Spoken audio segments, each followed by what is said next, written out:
自我實現100日挑戰第14日。好有，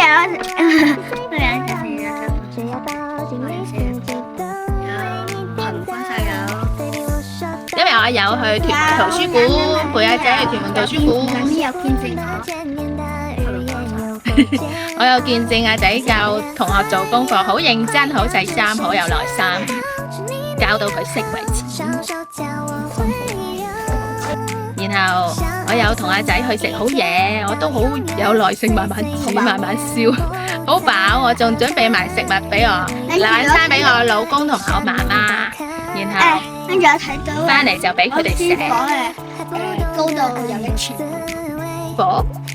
咩火？哦，係睇見燒嘢食嗰啲火好高，然後有，跟住差啲燒到啊！然後有同同學仔溝通點樣可以返大陸玩，自我實現令到我哋越嚟越開心，越嚟越多嘢玩。